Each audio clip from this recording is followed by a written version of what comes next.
జగన్ తన ఆస్తులను లాక్కున్నారని మాజీ మంత్రి ఒంగోలు మాజీ ఎమ్మెల్యే బాలినేని శ్రీనివాసరెడ్డి సంచలన ఆరోపణలు చేశారు. పిఠాపురంలో శుక్రవారం జరిగిన జనసేన ఆవిర్భావ సభ వేదికగా బాలినేని ఈ ఆరోపణలు చేశారు.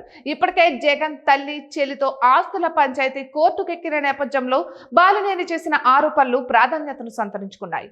బాలినేని కూడా జగన్ కు సమీప బంధువు. నిన్న మొన్నటిదాకా ఆయన వైసీపీలో ఉన్నారు.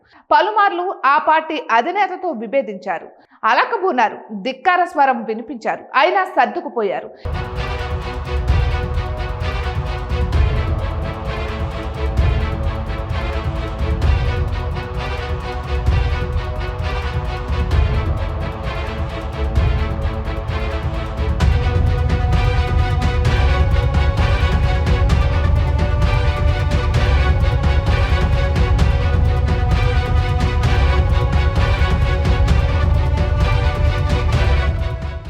ఇక గత ఏడాది జరిగిన ఎన్నికలలో వైసీపీ ఘోర పరాజయం పాలైన తరువాత కూడా ఆయన కొంతకాలం వైసీపీలో కొనసాగారు.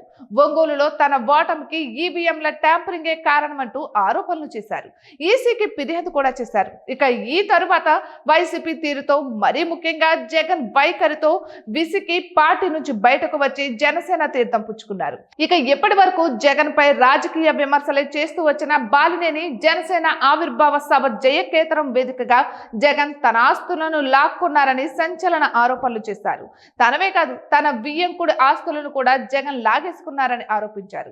జగన్ దుర్మార్గాలు, దౌర్జన్యాలు, ఆస్తుల కబ్జాల గురించి తర్వాత సమయం వచ్చినప్పుడు వివరంగా చెబుతానని బాలినేని చెప్పుకొచ్చారు. అయితే జగన్ తన తండ్రి పేరు చెప్పుకొని ఈసారి సీఎం కాగలిగారన్నారు. ఇక మరోమారు జగన్ సీఎం అయ్యే అవకాశమే లేదని బాలినేని కుండబద్దలు కొట్టేశారు. త్వరలో జనసేనాని పవన్ కళ్యాణ్ హీరోగా తాను ఓ సినిమా నిర్మించనున్నట్లు బాలినేని జయకేతనం సభ వేదికగా ప్రకటించడం కొసమెరుపు.